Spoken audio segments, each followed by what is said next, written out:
"Fix this engine and I'll marry you." The phrase echoed through the cavernous Durand Motors prototype lab, slicing the tense silence with the cruel precision of a scalpel. The voice belonged to Sophia Kang Durand, the 30-something CEO whose portrait graced the cover of Forbes and whose stilettos seemed capable of piercing steel. Her lips, painted a corporate red, curled into a smile that didn't reach her eyes. Around her, a retinue of engineers and executives, led by her obsequious assistant Didier Roberts, let out practiced chuckles, a chorus of sycophancy that only amplified the humiliation. The target of the jest was Tommaso Kim. At 28, Tommaso had never imagined that his love for mechanics, the only language that had always made perfect sense in a chaotic world, would lead him to this exact moment. He stood before the Ethelred V12, a block of metal and technology that represented the company's billion-dollar future, and which, at that moment, was nothing more than an absurdly expensive paperweight. The engine, a marvel of theoretical engineering, had stumped an entire team of the finest minds Sophia's money could buy. And now, as a last resort, as a particularly cruel joke, they had called him the floor mechanic, the oddball, the one who preferred the hum of an alternator to small talk at the coffee machine. Tommaso didn't look up. His eyes were fixed on the engine, but his mind processed the mockery with a cold, literal logic. He didn't hear malice. He heard the terms of a deal, a proposition, cause and effect, fix the engine. Result, marriage. It was a binary system, as clear as an electrical circuit. The laughter around him was just white noise, interference in the signal. He was used to it. Ever since childhood, the social world had been a series of indecipherable codes, of nuances that escaped his perception. But machines never lied. They operated on immutable laws of physics and logic. An engine didn't fail because it was in a bad mood or held a grudge. It didn't run because something somewhere was broken, and everything that was broken could be fixed. Quick, unwanted flashbacks flickered through his mind, fragments of past humiliations he'd archived but never forgotten. Sophia brushing past him in the hall, speaking on her phone about the need to optimize the workforce and eliminate inefficient redundancies, her gaze sweeping over him as if he were part of the furniture. Didier Roberts, forgetting to forward the email about the Ethelred diagnostic meeting, only to later blame him for not taking initiative. A senior engineer, Sergei Vandermeer, dismissing his suggestion about harmonic resonance in the injection system, saying, "Leave the real engineering to the engineers, kid." Each of these moments had been a small fracture in his routine, an anomaly in the system he tried to ignore. But Sophia's joke was different. It was a direct challenge, a catastrophic failure in the structure of respect that, however minimal, should exist. And Tommaso's brain, trained to identify and correct faults, zeroed in on it with frightening intensity. Slowly, he lifted his head. His eyes, which most people would describe as distant or vacant, were now sharp, fixed on Sophia with a clarity that made her falter for a split second. He displayed no anger, no hurt, no shame, just a disconcerting calm.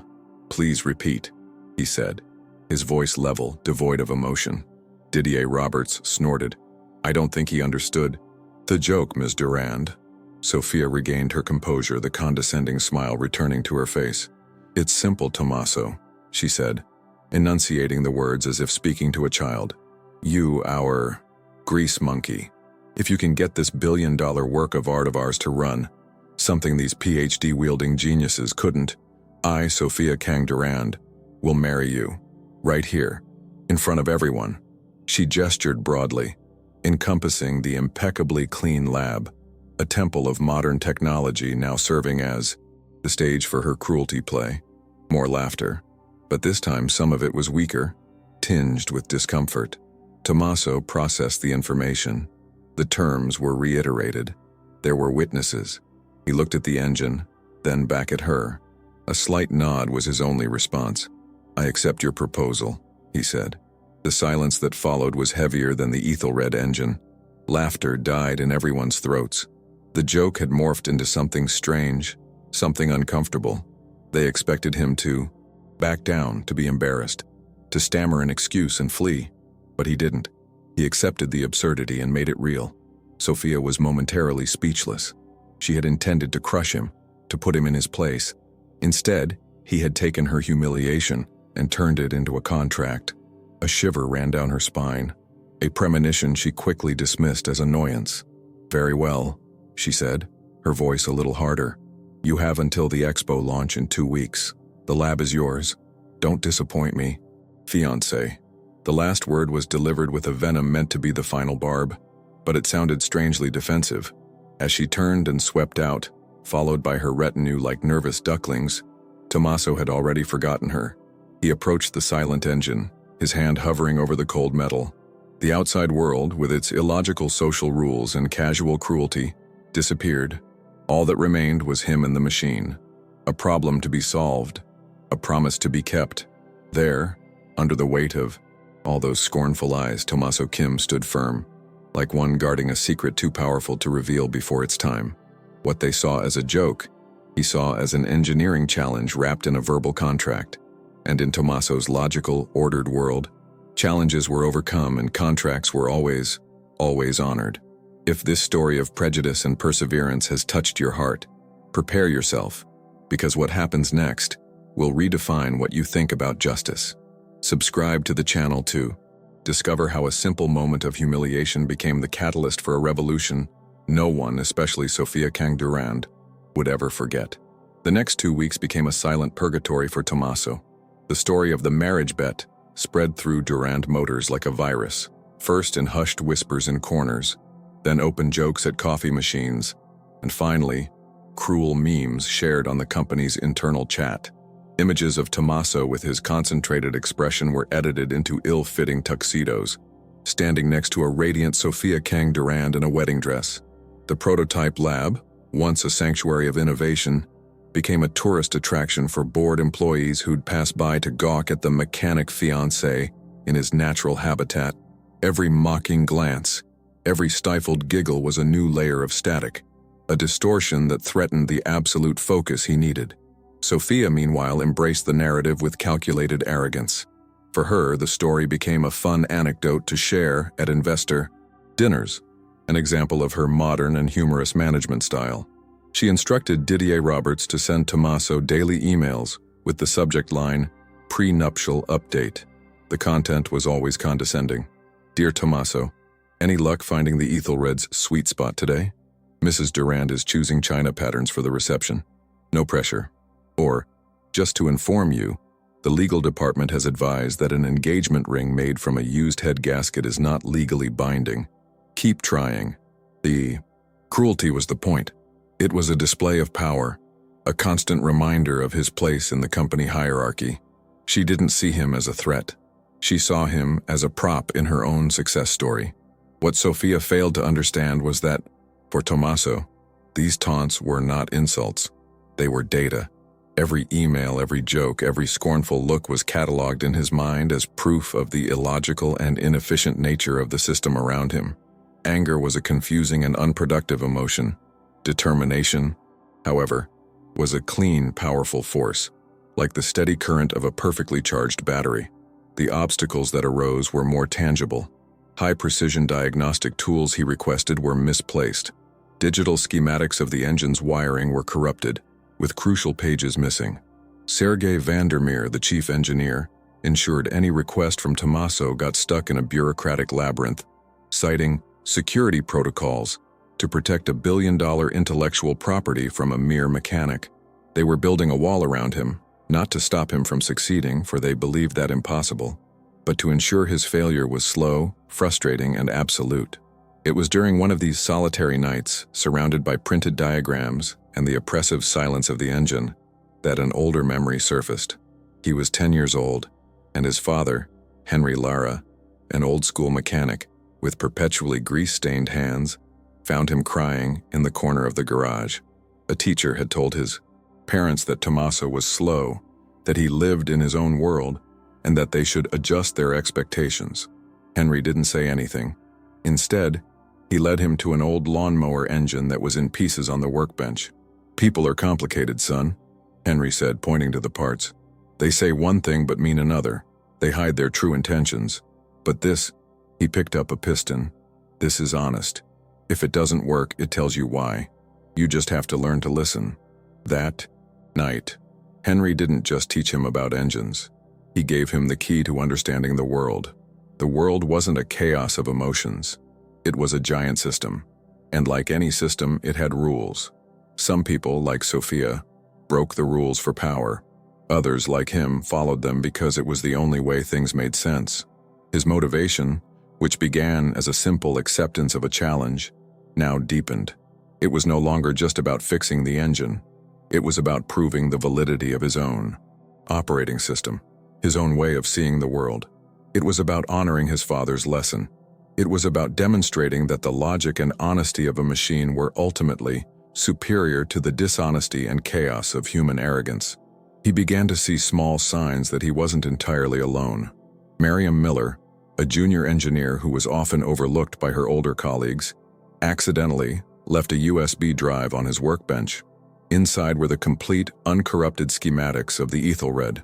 She didn't say a word, just gave a barely perceptible nod the next day. A night janitor, an older gentleman named Pacorn Adams, started leaving a thermos of hot coffee for him every night, along with a simple note that read, "Keep fighting." These were small lights in the darkness, proof that decency still existed in the forgotten corners of Durand Motors. On the 10th day, Didier Roberts entered the lab, contempt evident on his face. He found Tommaso sitting on the floor, his back to the engine, his head in his hands. The lab was utterly silent. Didier smiled, a predatory grin. He snapped a photo with his phone, the perfect trophy to show Sophia. The mechanic finally broken. The joke had reached its inevitable end. He sent the photo to Sophia with the caption, "Looks like we'll have to postpone the wedding. The groom is getting cold feet." What Didier didn't see, and couldn't possibly understand, was that Tommaso wasn't defeated. He was listening. In that absolute silence, with his eyes closed, he was finally managing to hear the engine's voice, the story it was trying to tell. He had found the anomaly. It wasn't mechanical. It was something far more subtle, far deeper, and it was ingenious in its flaw. For a moment, as he bowed his head before the silent engine, everyone thought he had broken his spirit. But those who know true strength know that it grows precisely in silence, fueled by the pure logic that the world, in its noisy ignorance, insisted on ignoring. Sophia's plan was working perfectly, but what she didn't know was that every act of contempt was merely writing her own sentence of defeat. The turning point wasn't a bang, but a quiet click. The click of a door opening late at night, revealing Emil Campbell, UK, the only other mechanic who treated Tommaso as an equal. Emil carried 2 cans of energy drink and an expression of contained rage. He'd seen the photo Didier was circulating, the image of Tommaso supposedly defeated, and something within him snapped. "They're scum, Tom," Emil said, placing a can next to Tommaso. "You don't have to go through this. Let's just say the engine's a piece of junk and be done with it." Tommaso didn't respond immediately. He popped open the can, the hiss cutting through the silence. "The engine isn't junk," he said finally, his voice calm. "It's misunderstood." He then began to explain. His discovery wasn't about a broken part or a faulty weld. The issue lay in the harmonic resonance between the piezoelectric crystal fuel injectors and the engine management software. Sergei Vandermeer's team had designed each system for individual perfection, but never considered how they interacted under extreme stress. At high RPMs, the software interpreted the injector vibration as a catastrophic failure and shut down the engine as a safety measure. It was a perfect, self-destructive feedback loop. They had built an engine afraid of its own power. Emil listened, fascinated. He didn't understand all the technical details, but he understood the essence. "They built a race car with a scared grandma's brain," Emil summarized. Tommaso gave a rare, tiny smile. "Exactly. So, can you fix it?" Emil asked, hope rising in his voice. "The mechanical fix is simple," Tommaso said, pointing to one of his sketches. "I need to fabricate a set of carbon microfiber dampeners to isolate the injectors. But the real problem is the software. The source code is proprietary. It's locked down." This was where Emil became more than a friend. He became a strategic ally. "Leave the software to me," he said. "My cousin, Matteo Jackson, is an ethical hacker. He owes me a big favor." While Matteo worked remotely to find a loophole in Durand Motors' firewall, Emil and Tommaso focused on building the dampeners. They turned a forgotten corner of the workshop into their secret base of operations. Emil used his charm to borrow materials from the composites department, while Tommaso, with surgical precision, used an old manual milling machine to shape the parts. It was a clandestine operation, fueled by caffeine and a growing sense of justice. Sophia, oblivious to all this, continued to spectacularly underestimate him. With the Tech Expo looming, she was consumed by press conferences and speech rehearsals. The marriage joke had served its purpose of amusing her and was now a forgotten footnote. In her mind, Tommaso's failure was a foregone conclusion. She had even scheduled a performance review, meeting with him for the day after the expo, planning to publicly fire him as the climax of her little corporate theater. The first small victory came 3 days before the event. Mateo Jackson sent an encrypted message. "I'm in. The code's a mess, but it's all yours." Tommaso spent the next 36 hours immersed in lines of code, his brain processing the programming language with the same fluidity he read a repair manual. He didn't rewrite the code, he refined it. He inserted a new subroutine, elegant in its simplicity, that taught the software to distinguish between operational vibration and systemic failure. He gave the engine courage. Meanwhile, Emil handled another angle. "Tom, that bet. It was made in front of 20 people. It's a public offer," he said, his eyes glinting. "My friend, Julia Russo-Lefebvre, she's in her final year of law. She said that while a court would probably not force a marriage, public humiliation and the breach of a verbal contract in a corporate setting is grounds for a devastating civil lawsuit, or even better, for deadly leverage." Julia drafted an affidavit detailing Sophia's proposal, the date, time, and location. Emil spent 2 days discreetly collecting witness signatures. Some, like Didier, refused with disdain, but others, like Mariam Miller and even a few older engineers who were tired of Sophia's tyranny, signed with pleasure. They now had a weapon. The plan was no longer just about fixing the engine. It was about creating a stage for justice. The Tech Expo wouldn't be Sophia's launch. It would be her trial. The night before the expo, the work was done. The carbon dampeners, tiny pieces of precision engineering, were installed. The software was corrected and uploaded back into the engine system, Tommaso's patch hidden like a digital Trojan horse. The engine looked exactly the same as before. Silent, immobile, a monument to failure. Sophia made one last visit to the lab that night, with Didier in tow.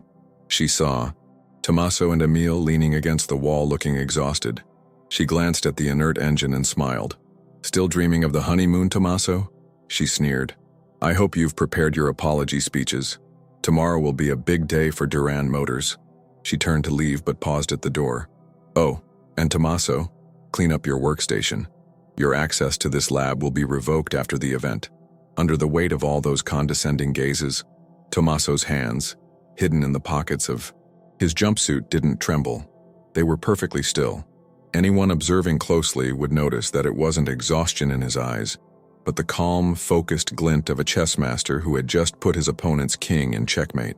They didn't realize that the play Sophia was directing was about to have a spectacular script change, with a new protagonist stepping into the lead role. The expo hall was abuzz with energy.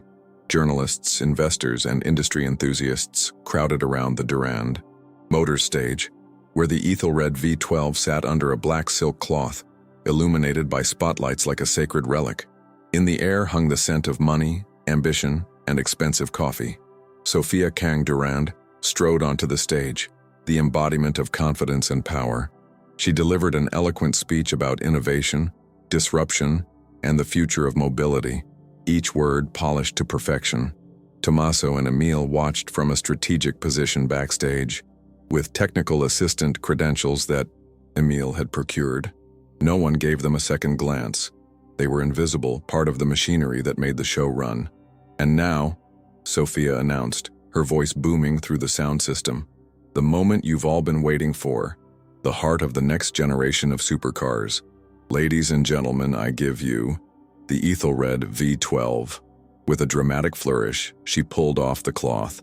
The engine gleamed under the lights, a sculpture of chrome and carbon fiber. The crowd applauded. To prove, this isn't just a museum piece. Sophia continued, her smile widening. We're going to do something unprecedented. We're going to start it. Live. Here and now. She signaled to Sergei van der Meer, who stood at a nearby console, looking nervous. He pressed a button. A starter motor word followed by a cough and then a dead silence. Sophia's smile faltered. Just a little stage connection issue, folks, she said, trying to maintain her composure. Let's try again. Sergei pressed the button. Again.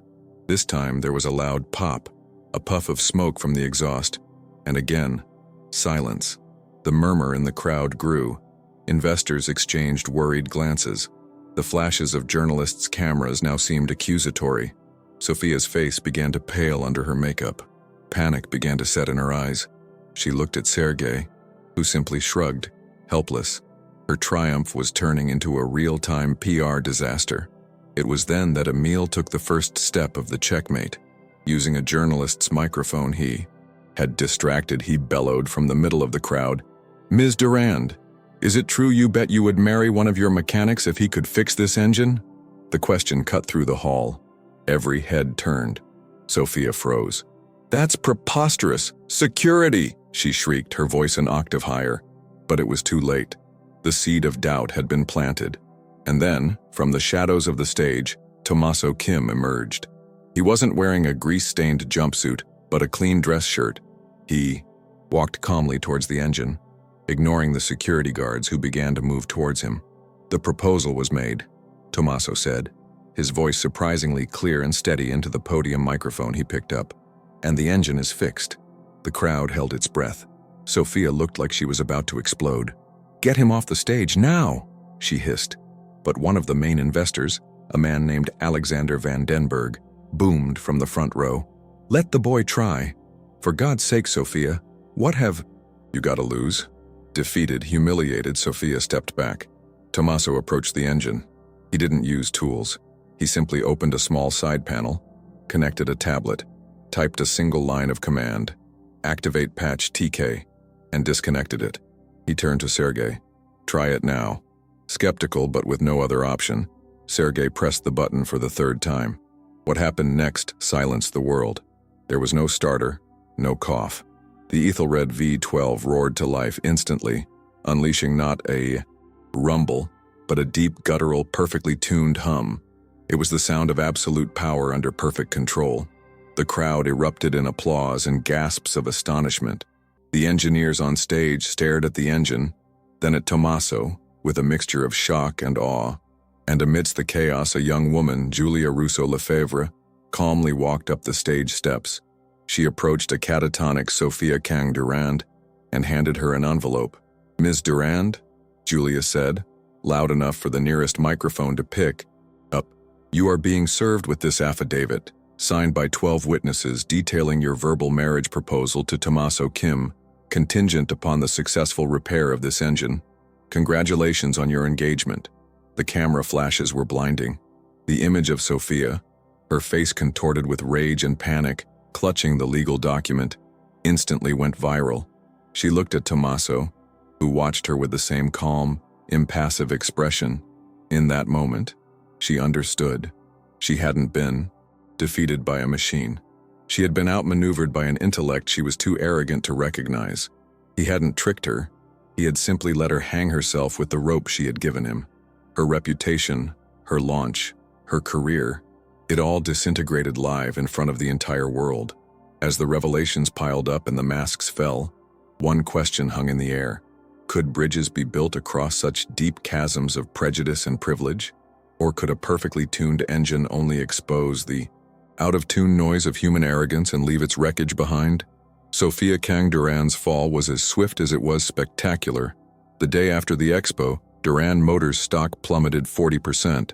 The hashtag mechanic wedding dominated social media, with memes and articles detailing the CEO's arrogance and the quiet brilliance of the mechanic she had humiliated. The board of directors, led by a furious Alexander van den Berg, convened an emergency meeting. Sophia was forced to resign, exiting through the back door with a cardboard box and a ruined reputation.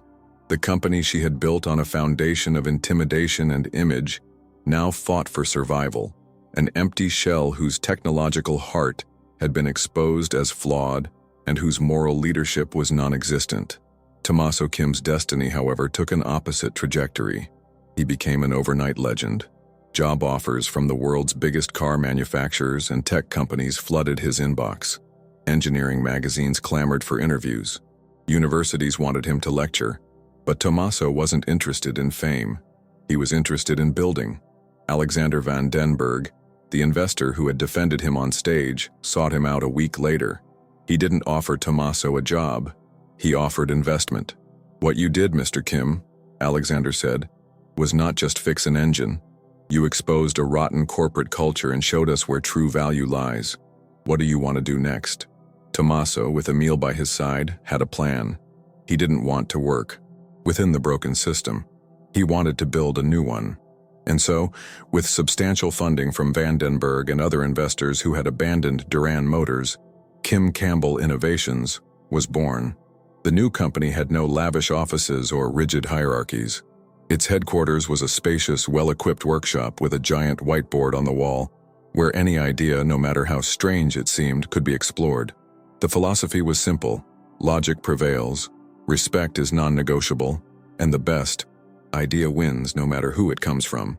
Their first hires were Mariam Miller, who became their chief engineer, and Pacorn Adams, who became their facilities manager. They built a team of the best and brightest, people who, like Tommaso, had often been marginalized or underestimated in traditional corporate environments. Within a year, Kim Campbell Innovations had patented 3 revolutionary new technologies, including a kinetic energy recovery system that made electric vehicles 20% more efficient. They hadn't just fixed the Ethelred engine, they had rendered it obsolete. As for Sophia, her life unraveled. The civil lawsuit for breach of contract and emotional distress forced her into a costly settlement to avoid further public humiliation. She tried to start a consulting firm, but her name had become synonymous with arrogance and failure. No one hired her. The last time Emil saw her, she was in a coffee shop, alone, typing furiously on a laptop, looking like a shadow of the powerful woman she once was. The sarcasm and power had been replaced by a quiet bitterness. The wedding never happened, of course. Tommaso had never intended to fulfill that part of the proposal. For him, Sophia's words weren't a promise of romance, but the trigger for an equation he needed to solve. The solution wasn't a ring on his finger, but the restoration of order and logic.